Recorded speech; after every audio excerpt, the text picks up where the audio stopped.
자, 오늘은 대회 요리문답 제137문답 일곱 번째 계명은 무엇인가에 대해서 살펴보도록 하겠습니다. 오늘 우리가 읽은 본문 중에 이 에베소서 6장 28절에서 33절을 한번 살펴봤는데, 이 에베소서에서 사도 바울은 남편과 아내의 관계를 그리스도와 교회의 관계로 이렇게 설명하죠. 이게 두 관계를 굳이 구별하지 않습니다. 남편과 아내의 관계가 곧 그리스도와 교회의 관계다, 이렇게 설명합니다. 왜 이렇게 두 개를 구분하지 않을까요? 그것은 우리가 십계명을 시작하면서 제가 한번 설명드린 적이 있는데, 우리는 이 첫 번째 돌판, 두 번째 돌판, 이것을 구분하는데 아주 익숙하거든요. 당연히 마땅히 구분해야 된다고 생각합니다. 하나님을 사랑하는 것하고 이웃을 사랑하는 것하고, 이것은 같은 무게가 아니라고 보통 생각하기 때문에 그렇죠. 그렇지만 이 돌판을 구분해서는 안 되고 반드시 해서 이해해야 된다고 했습니다. 첫 번째 계명이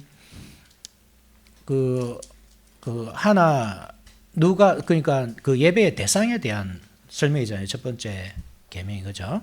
우리가 그 우상을 하나님 외에 다른 신을 섬겨서는 안 되는데, 그것은 사람이 마땅히 섬겨야 될 대상이 누구인가 하는 사실을 말해주거든요. 이것은 이 두 번째 돌판의 첫 번째, 저는 이제 다섯 번째 이 계명이 첫 번째 돌판에 들어간다고 생각한다고 전번에 제가 설명드렸습니다. 그래서 두 번째 돌판의 첫 번째 계명, 여섯 번째 계명과 연결되는데, 첫 번째 돌판에서 사실 하나님께 대해 범할 수 있는 가장 큰 죄가 뭐냐면 하나님의 존재에 대한 부정이잖아요, 그죠? 하나님의 존재에 대한 부정. 그래서 다른 하나님의 존재를 잊고 다른 존재를 어떤 하나님처럼 섬기는 것, 그게 가장 큰 죄거든요. 그것처럼 사람에게 범할 수 있는 가장 큰 죄가 무엇이냐면 그 존재를 부정해버리고 그 생명을 앗아가는 거죠. 그래서 구분되지 않습니다, 그죠? 왜냐하면 사람을 이렇게 함부로 해치는 것은 거기에 있는 하나님의 형상에 대한 부정이기 때문에 그렇습니다. 그래서 이렇게 연결이 됩니다. 두 번째 계명은 예배의 방법이잖아요, 그죠? 하나님이란 대상을 섬기되, 그 하나님을 어떻게 섬겨야 되느냐 하면 마음대로 자기가 형상을 만들어서 섬기면 안 됩니다. 상상해내면 안 됩니다. 하나님께서 계시해 주신 그대로의 하나님을 섬겨야 합니다. 그래서 하늘에 있는 것이나 땅에 있는 것이나 물속에 있는 것의 형상을 마음대로 만들어서 섬기는 것을 금하는 것. 저는 그렇게 하는 것은 하나님께 대한 간음이거든요. 그러면 이게 일곱 번째 계명하고 무슨 관계가 있느냐 하면, 우리가 이 결혼이라는 그 관계를 통해서 이 사람을 알아가고 함께 연합을 이루어 간다고 할 때에 그 방법이 있는 거죠. 그죠? 그 마음대로 내 마음대로 어떤 사람을 선택하고 결혼 관계를 뛰어넘어서 어떤 관계를 이루어가고, 혹은 결혼하기 전에 자기 마음대로 어떤 감정에 따라서 이런저런 행동을 하고, 그 모든 것들이 금지되는 것입니다. 대신에 하나님께서 딱 정해주신 그 방식대로 가정을 이루고 또 그 방식대로 가정을 세워가는 것입니다. 그런 면에서 이제 이 두 번째 계명과 일곱 번째 계명은 닮아 있는 거죠. 하나님께 대한 간음 행위, 그리고 이웃에 대한 간음 행위, 가장 가까운 이웃이 부부관계라고 할 때 그 간음 행위, 그렇게 함으로써 또 하나님과 멀어지는 것. 하나님께서 그러니까 어떤 계시를 우리에게 주신다고 할 때에 그 계시를 무시하고 그 관계를 이어가는 것이죠. 가정이라는 그 테두리를 벗어나서. 그래서 이렇게 사실 연결해서 우리가 이해를 해야 됩니다. 오늘 말씀도 그런 거죠. 이 그리스도와 교회의 관계를 남편과 아내의 관계와 연결해서 이렇게 설명해 주는 거죠. 이렇게 잘 보면 항상 역사 가운데 그렇습니다. 이 하나님과의 관계를 바르게 하지 않는 사람들은 항상 이 성적으로 문란해요. 항상 그렇습니다. 이 민수기 26장이죠. 거기 보게 되면 이스라엘 백성들이 미디안에서 그 우상숭배에 가담하죠. 부알부올이라는 그 우상숭배에 가담하거든요. 거기 보면 음란한 그 행위가 같이 이 동시에 일어나는 것을 볼 수 있습니다. 그 얼마 전에 이 넷플릭스의 나는 신이다. 거기 보면 그 이단자들이 다 그렇잖아요. 그 이단자들이 보면 다 성적으로 문란하죠, 그죠? 그게 뭐냐 하면 하나님과의 관계가 멀어져 있기 때문에 그런 현상이 생기는 겁니다. 옛날에 그 영지주의라는 이단이 있었거든요. 이 영지주의라는 이단은 이 물질 세계 자체를 악하게 보기 때문에 창조주 하나님을 믿지를 않았습니다. 하나님께서 이 물질 세계를 창조했다는 그 사실 자체를 받아들일 수가 없었습니다. 왜냐하면 영의 세계는 선하고 물질의 세계는 악한데 어떻게 이 선하신 하나님이 이 물질의 세계를 창조하실 수 있을까? 그래서 그들의 어떤 이 성향은 방종 아니면 금욕으로 가죠. 아예 결혼을 금한다든지 그런 성적인 생활을 아예 안 하거나 아니면 아예 방탕하게 살거나. 그러니까 창조주 하나님을 떠났을 때에 이 성적으로 그죠? 이 바르지 못한 그런 개념을 가지게 되는 것을 보게 되는 거죠. 똑같습니다. 그 이단들이 그렇게 성적인 방종에 빠져드는 게 결국 뭐냐 하면 그 창조주 하나님의 그 질서, 하나님께서 주신 질서, 하나님께서 정해 주시는 그 범위, 그것을 지키지 않는 겁니다. 영지주의의 영성이라는 것은 결국 그렇거든요. 하나님께서 주시는 것, 하나님께서 정해 주시는 것, 가르쳐 주시는 것, 그것이 중요하지 않습니다. 무엇이 중요하냐면 자기 내면에서 이 깨닫는 것, 그죠? 영지라는 뜻이 그죠? 아는 것, 그죠? 영의 세계를 안다 이거든요. 그것은 이 외부로에서 들어오는 것이 아니고 자기 내면에서 이끌어내는 거거든요. 그것은.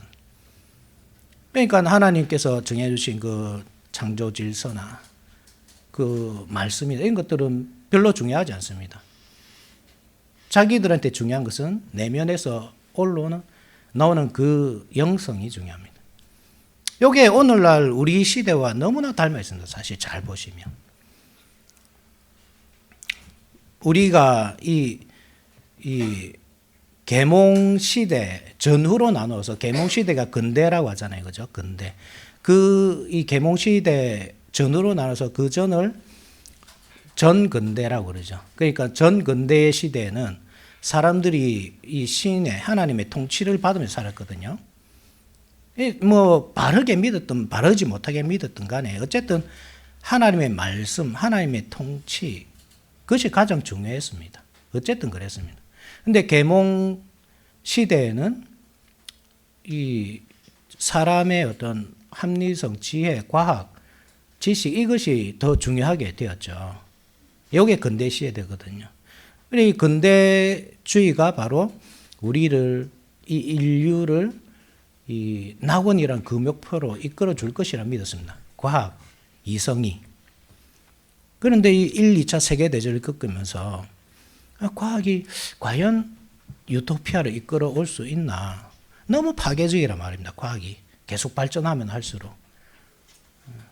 그래서 나온 것이 포스트 모더니즘, 이 탈근대라고 하거든요. 1960년대 이후로 아주 강성하게 나타난 사상입니다. 포스트 모더니즘. 이게 과학 이성을 부정하지만 과학 이성 대신에 그럼 다시 하나님께로 돌아가자 이래 된 것이 아니고 대신에 어디로 돌아가냐면 자기 개인에게로 돌아갑니다. 자기 자신에게. 개인 포스트 모더니즘의 그 특징이라 하면 지독한 개인주의죠. 자기 스스로 이 경험해야만 되는 겁니다. 내가 경험해야 내가 아는 것이고, 경험해야만 내가 믿을 수 있는 것이고, 경험하지 못한 것은 절대 믿지 않습니다. 객관성은 사라지고 주관성만 남는 겁니다. 똑같죠, 그죠? 그래서 오늘날 성도들을 보면 하나님의 말씀을 듣기는 들어요. 그런데 요거하고 자기가 가지고 있는 그 영성은 다른 거라 생각합니다. 그 영성은 자기 내면에서 계속 나오는 거죠. 기도를 통해서 하나님의 음성을 개인적으로 들으면서 경험하면서 그렇게 쌓아가는 영성이 올바르고 참되고, 외부에서 들어오는 것, 하나님의 말씀, 그 진리의 말씀은 말씀이라는 개념이 아주 이렇게 희석돼 버린 겁니다. 우리가 그런 시대에 살고 있는데 잘 보시면 영지주의와 거의 비슷하죠. 이런 시대에 당연히 성적으로 타락할 수밖에 없겠죠. 왜 그렇겠습니까? 하나님께서 이렇게 말씀하신다. 하나님이 이렇게 창조하셨고 창조 질서를 정해 놓으셨다. 그건 중요한 게 아닙니다. 중요한 것은 자기 감정, 자기의 느낌. 내가 좋아야 되는 거예요. 내가 행복해야 되고, 내가 행복하면, 내가 좋으면 그럼 소기의 목적이 다 달성한 겁니다. 거기서부터 가정이 파괴된 겁니다. 우리나라가 간통법이 폐지되잖아요. 폐지됐잖아요. 그죠? 몇 년 전에. 요게 이 포스트 모더니즘이라는 그 거대한 물줄기 속에 들어있는 겁니다. 그 개인의 감정을 왜 법이 판단하느냐. 뭐 가정이 중요하지 않습니다. 그들에게. 그죠? 가정이 중요한 것이 아니고, 가정은 파괴되든 무너지든 중요한 게 아니고, 중요한 것은 개인의 감정을, 그 욕구를 채울 수 있느냐, 그렇지 않느냐. 개인이 자기의 욕구에 따라 얼마든지 가정 밖에서도 연애가 가능한 시대입니다. 우리는 성경의 질서를 따르기 때문에, 그죠? 최소한 그렇잖아요, 우리는. 우리 교회는. 성경의 질서를 따르기 때문에 그게 죄라고 생각합니다.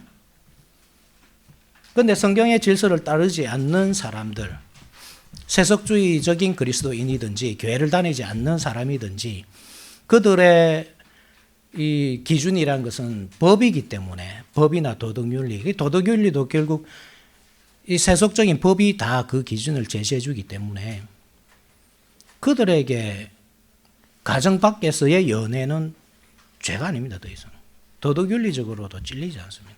그래서 예전에 한번 이 TV에 그 이혼 전문 변호사가 이렇게 나와서 자기의 어떤 경험들, 그 이혼 전문 변호를 하면서 얼마나 많은 가정들을 만나 뵙겠습니까? 수천 건을 자기가 이 처리하면서 우리나라에 그렇게 이렇게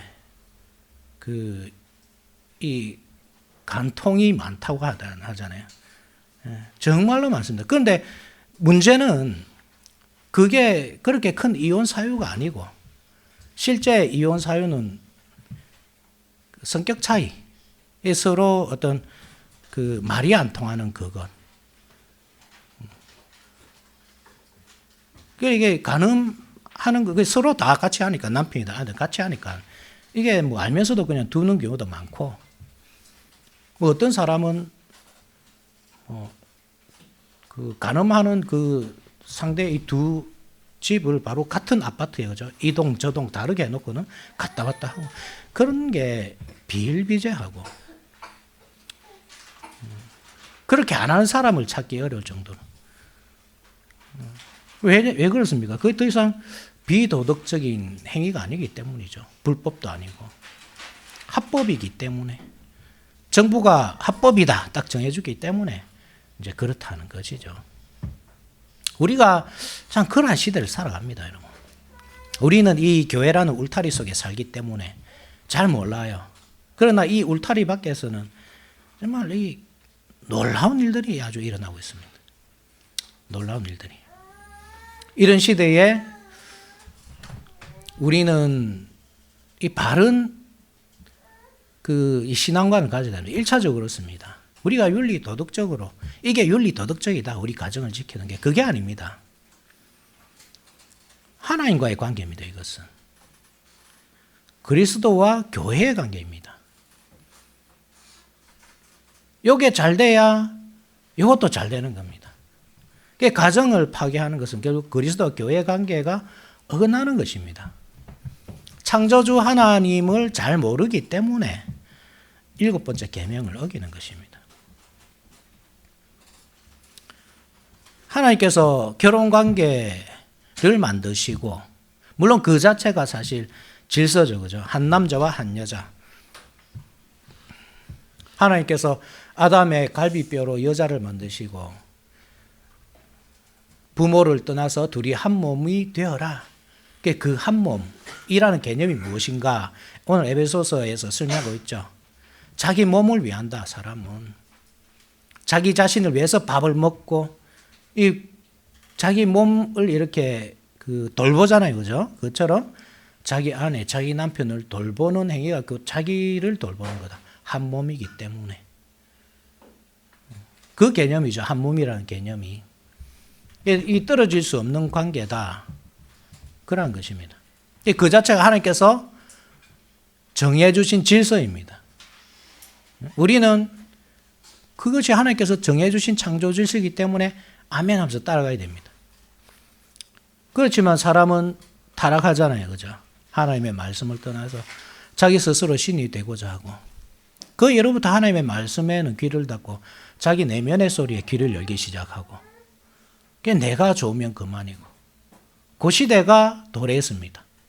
아담과 하와가 금지된 실과를 먹은 이후로부터 결혼관계도 결국 깨지는 거죠. 라멕이라는 사람은 아다와 실라라는 두 여자를 동시에 이 결혼관계를 맺고 있는 것을 볼 수 있지 않습니까? 그죠? 그런 것처럼 결혼관계가 깨지기 시작하는 겁니다. 그런 식으로. 거기서 더 심각한 문제가 무엇입니까?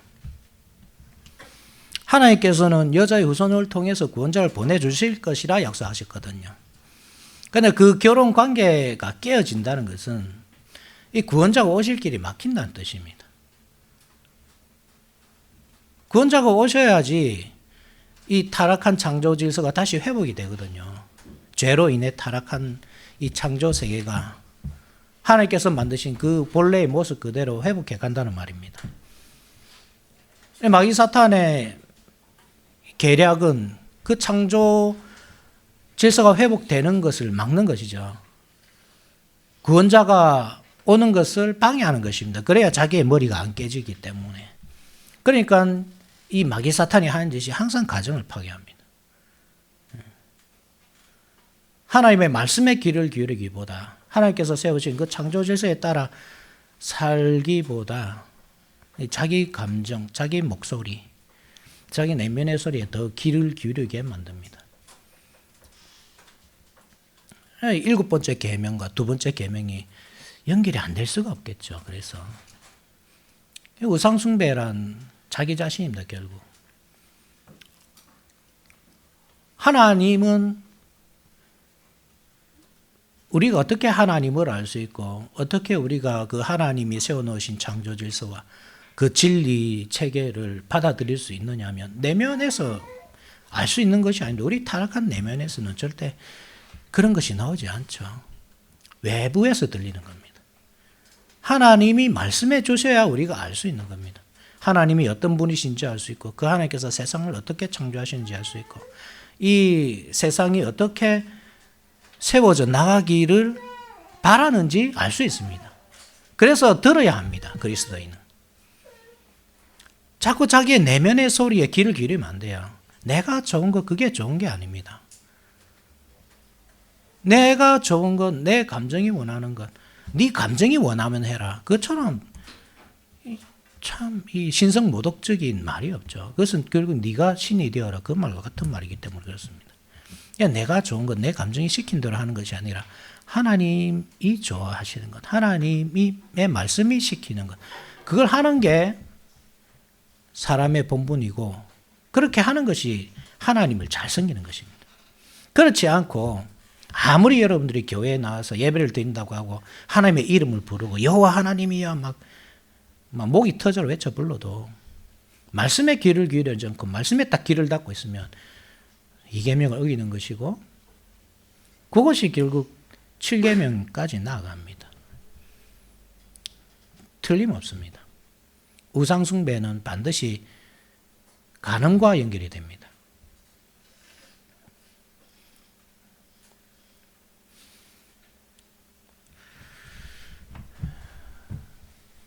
즉 7계명은 우리가 7계명을 통해서 배워야 할 것은 우리가 하나님과의 관계를 깊이 있게 회복시키기 위해서 결국 어떻게 살아야 되는가 그것을 말해주는데 이게 첫 번째입니다. 하나님과의 우리의 관계.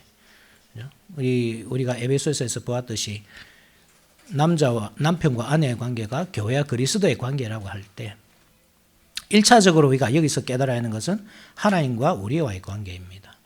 우리가 하나님과의 관계를 어떻게 이어갈 것인가 그것입니다. 네, 하나님의 말씀에 귀를 기울여야 되죠.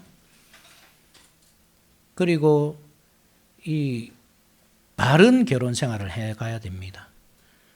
모든 결혼이 올바른 것이 아닙니다. 어떤 결혼은 불법 결혼도 있습니다. 동성끼리의 결혼, 그죠?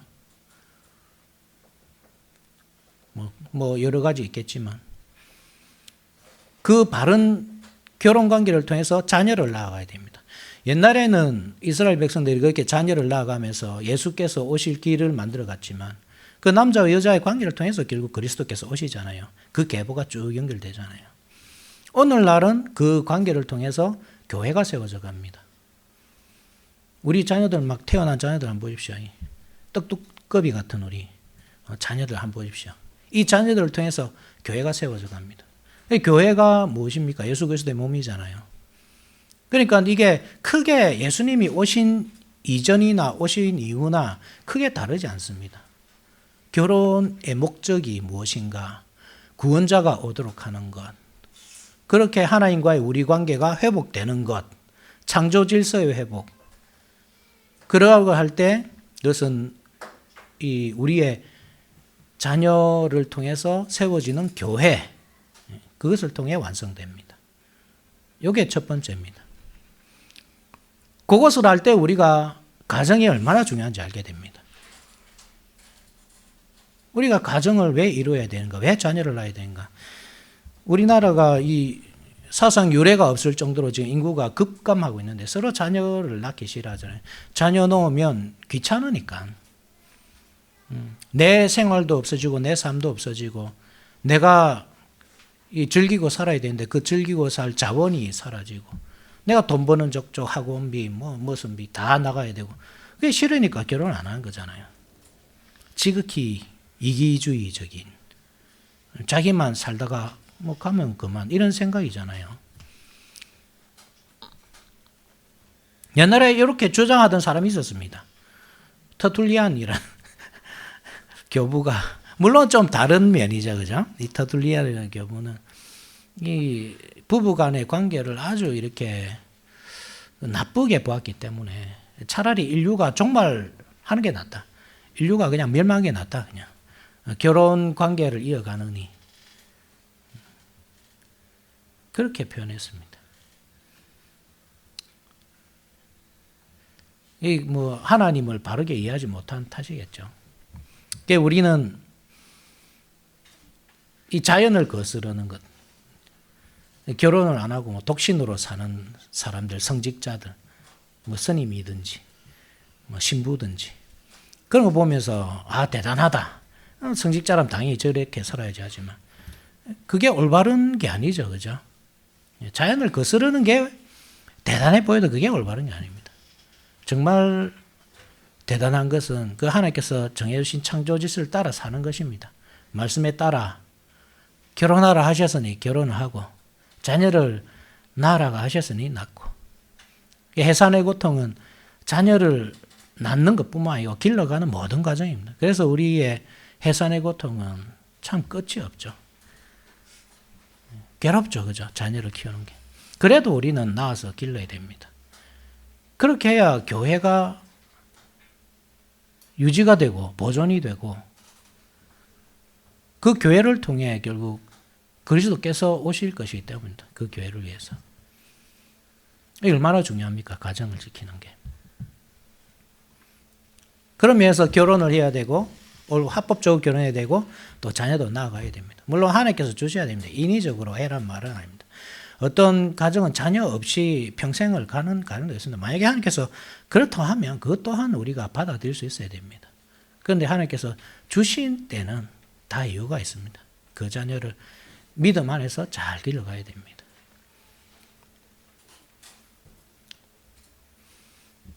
간음이라고 할 때 그래서 단순히 육체적인 관계뿐만 아닙니다. 결혼 밖에서의 어떤 그 성생활 뭐 그것만이 아니라 정신적인까지 포함되죠. 간음이라고 할 때는. 그래서 요즘에 이 젊은 사람들이 요즘 세대는 뭐 그렇다 합니다. 저는 회사를 안 다니니까 회사를 가면 오피스 와이프 있고 오피스 허즈밴드 있고 집에는 자기 본부인이 있지만 회사에 가면 또 부인처럼 챙겨주고 남편처럼 챙겨주고 서로 뭐 그런 관계가 있다고 하잖아요. 그렇게 서로 정신적으로 교감하고 정신적 위로를 주고받고 하는 행위 또한 간음입니다.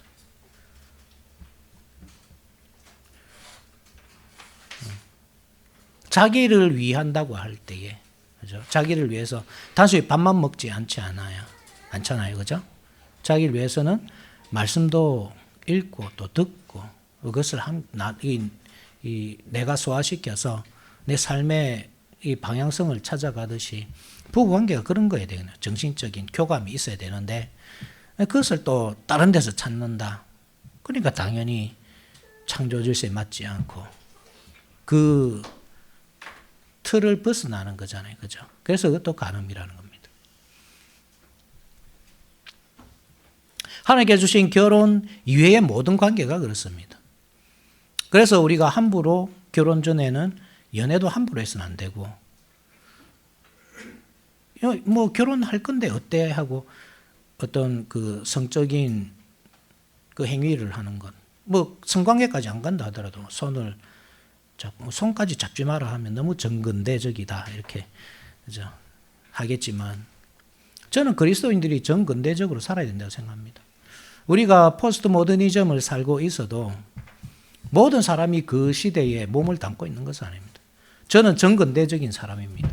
포스트 모더니즘의 시대를 살아가지만 저는 전근대에 속해 있는 사람입니다. 성경의 지배를 받고 말씀의 지배를 받기 때문에 그렇습니다.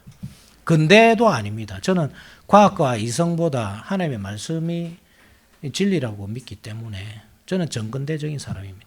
저만 그래서는 안 됩니다. 우리 모두가 그래야 됩니다. 남녀 7세 부동석,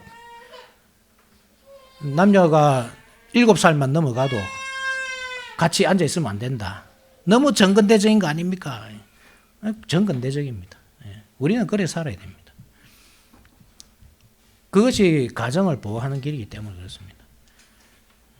그 가정이 보호될 때 구원자가 그 교회가 세워지고 구원자가 그 교회를 통해 오시기 때문입니다. 너무나 중요합니다, 사실. 그 구원자가 오셔야 하나님과의 관계가 회복되고 이 타락한 창조 질서가 다시 회복되기 때문입니다. 뭐 그 외에도 많을 것입니다, 그죠? 오늘날 우리 아이들이 핸드폰이나 뭐 인터넷이나 넘쳐나는 시대잖아요. 그냥 일반 드라마만 봐도 영화만 봐도 요즘에 15세 하면 15세가 아닙니다. 저거를 어떻게 15세짜리 우리 아이들한테 보여줄 수 있을까? 그런 내용들이 넘쳐납니다. 왜 그렇습니까? 정상적인 관계는 재미가 없습니다. 그냥 봐도. 그죠? 정상적인 결혼관계, 정상적으로 결혼관계 속에서 아이를 낳아서 그냥 평범하게 살아가는 거. 그 평범하잖아요. 말 그대로. 재미가 없으니까 온갖 가서 집어넣은 게 불륜을 집어넣고 혼전 임신에 막 온갖 이 자극적인 것을 집어넣는 동성애 같은 것들. 그래 해야 뭔가 재미가 있으니까. 그러니까 이게 세속 문화가 그렇다고 할 때에 우리 아이들이 너무나 쉽게 접하거든요. 그 인터넷이라는 이 엄청난 이게 진짜 물줄기입니다. 이게 폭포수처럼 그죠? 이 음란물들이 쏟아집니다. 인터넷을 통해서. 우리가 그러한 시대를 살아가는데 우리 아이들을 어떻게 그러한 이 파괴적인 문화에서 보호할 수 있을까? 7번째 계명을 아주 우습게 여기는 이 시대에서 우리 아이들을 바르게 보호하고 우리 가정을 지킬 수 있을까? 우리가 고민을 해야 되지만 뭐 계속 우리가 그런 어떤 그 적용점들을 찾아가야 되지만 우리가 알아야 될 것은 이것입니다. 결국 하나님과 나의 관계, 하나님과 교회의 관계, 그것이 바르게 되어 있을 때 우리는 이 세상의 이 타락한 문화로부터 나 자신을 지킬 수 있고 우리 가정과 또 우리 아이들을 지켜 나갈 수 있습니다. 그러니까 이게 제일 중요합니다. 내가 한번 내 힘으로 한번 해봐야 되겠다. 절대로 안 됩니다. 우리도 이 시대 정신에서 벗어날 수 없는 사람입니다. 이 시대 정신이라는 것은 커다란 이 바다와 같아서 우리는 그 바다 속에 있는 물고기거든요. 거기서 헤엄치면서 숨 쉬면서 살아갈 수밖에 없습니다. 어떻게 그 시대의 흐름을 우리가 거스를 수 있느냐? 이 포스트 모더니즘 시대의 정근대적인 사람으로 살아갈 수 있느냐? 하나님께서 주시는 그 말씀이잖아요. 하나님께서 들려주시는 그 말씀, 그 진리의 말씀을 붙잡고 살 때 가능하거든요. 그래서 하나님과의 나의 관계란 말입니다. 하나님과 교회와의 관계입니다. 이 사실을 명심하십시오. 그렇게 해서 우리가 7번째 계명을 이제 다음 주에는 도르트 신경을 한번 지금부터는 이제 원래는 맨 마지막 주에 항상 달 마지막에는 웨스트민스터 신앙고백서를 했는데 다 끝났기 때문에 지난달에 이번부터는 이제 좀 도르트 신경을 좀 한번 살펴본 것도 의미가 있다 싶어서 다음 주에는 그렇게 보고 그 다음 주부터 또 7번째 계명에 대한 이 내용들 2번을 더 살펴볼 것입니다. 핵심은 그렇다 하는 사실을 알고 넘어가시면 되겠습니다. 자, 다 같이 일어나셔서